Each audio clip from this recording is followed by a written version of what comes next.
নমস্কার। আজ আপনাদের সঙ্গে শেয়ার করে নেব মাটন রান্নার একটি রেসিপি, যার জন্য আমি নিয়ে নিয়েছি 750 গ্রাম মাটন।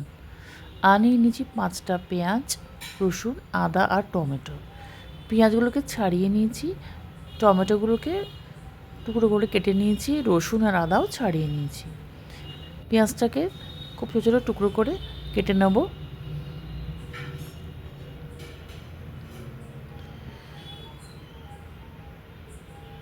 এবার রসুন, টমেটো আর আদার একটা পেস্ট বানিয়ে নিয়েছি।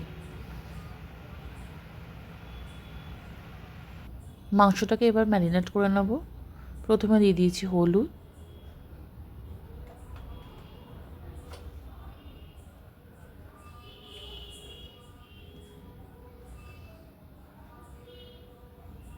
লঙ্কার গুঁড়ো,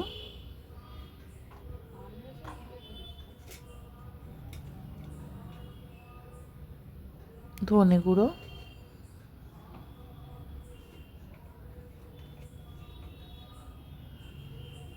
জিরে গুঁড়ো,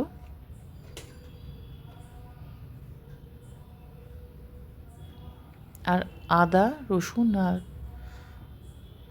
টমেটোর যে পেস্টটা বানিয়েছিলাম সেটা দিয়ে দেবো।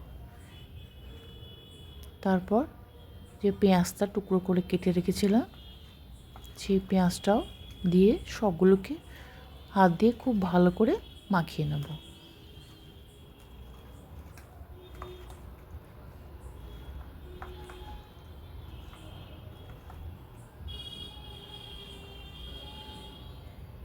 দিয়ে দিলাম অল্প পরিমাণ সর্ষের তেল,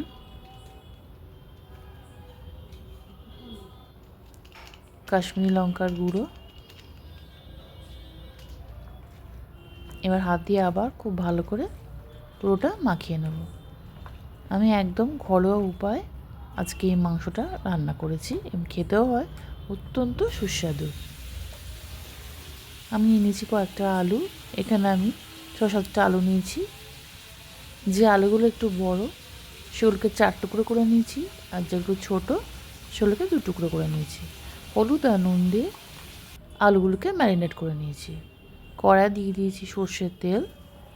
এখানে ফোড়ন হিসাবে আমি তেজপাতা আর গোটা জিরে ব্যবহার করেছি।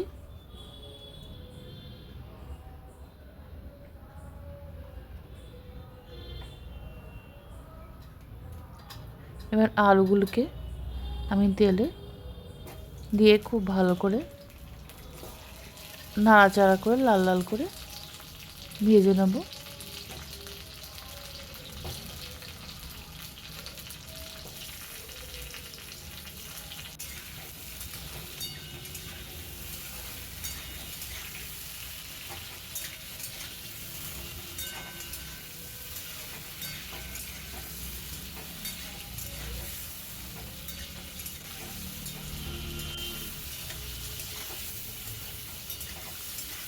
এটা আমি ভাতের সঙ্গে খেয়েছি, তাই জন্য একটু ঝোল ঝোল রেখেছি।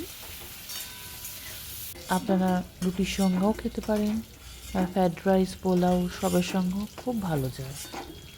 আলুগুলো ভাজা হয়ে গেছে, তুলে নিয়েছি। এবার ওই তেলেই যে পেস্টটা বানিয়েছিলাম সেটা দিয়ে খুব ভালো করে কষাতে থাকবো।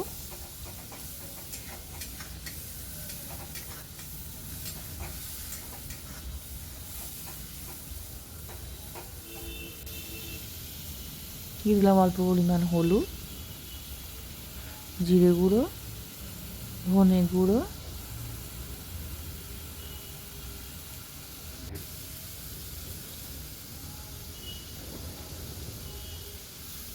কাশ্মীরি লঙ্কার গুঁড়ো, অল্প পরিমাণ লঙ্কার গুঁড়োও দিয়েছি, স্বাদ মতো চিনি আর স্বাদ মতো নুন। এবার খুব ভালো করে আবার কষাতে থাকবো।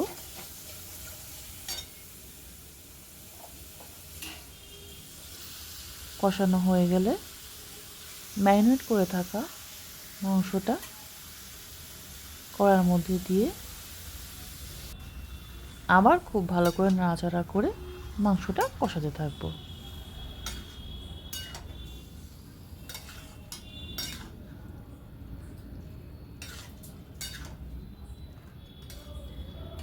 খুব ভালো হয় খেতে। আপনারা বাড়িতে একবার এইভাবে মাংসটা বানিয়ে দেখতে পারেন। এবার ভেজে রাখা আলুগুলো দিয়ে দেবো। আবার খুব ভালো করে নাড়াচাড়া করে কষাতে থাকবো। এবার আঁচটা একটুখানি কমিয়ে একটা ঢাকা দিয়ে কিছুক্ষণ রেখে দেবো। কিছুক্ষণ পর দেখাচ্ছি, দেখুন কি সুন্দর রঙটা হয়ে এসছে এবং মশলার থেকে জল বেরোতে শুরু করেছে,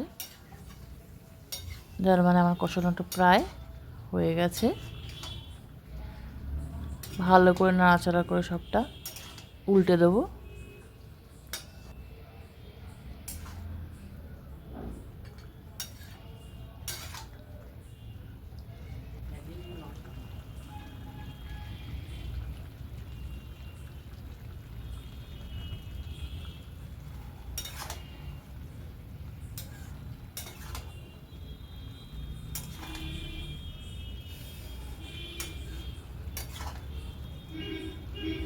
আমি পুরো রান্নাটা কড়াতে করেছি, আপনারা প্রেসার কুকারেও করতে পারেন। এবার একটু জল গরম করে রেখেছিলাম, সেই গরম জলটা দিয়ে দিলাম। আপনারা যে যেরকম ঝোল খাবেন সেই আন্দাজে জল দেবেন। আমি যেহেতু ভাতের সঙ্গে খেয়েছি তাই একটু ঝোল ঝোল রেখেছিলাম।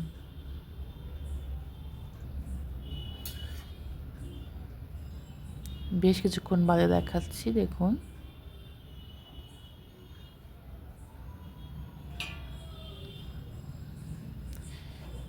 এবার আবার ঢাকা চাপা দিয়ে হতে দেবো বেশ কিছুক্ষণ।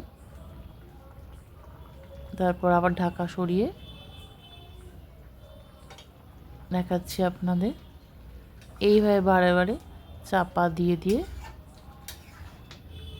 মাঝে মাঝে নেড়ে দিয়ে মাংসটা আমি করে নিয়েছিলাম।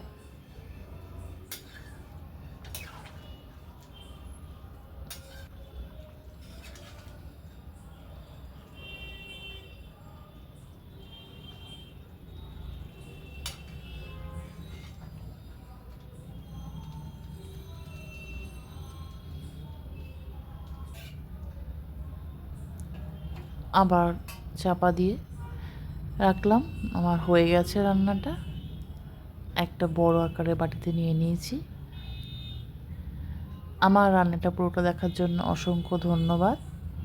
ভালো লাগলে অবশ্যই একটা লাইক, শেয়ার ও কমেন্ট করে দেবেন এবং সাবস্ক্রাইব করে পাশে থাকবেন এই ধরনের আরও অন্যান্য নতুন রান্নার রেসিপি পেতে।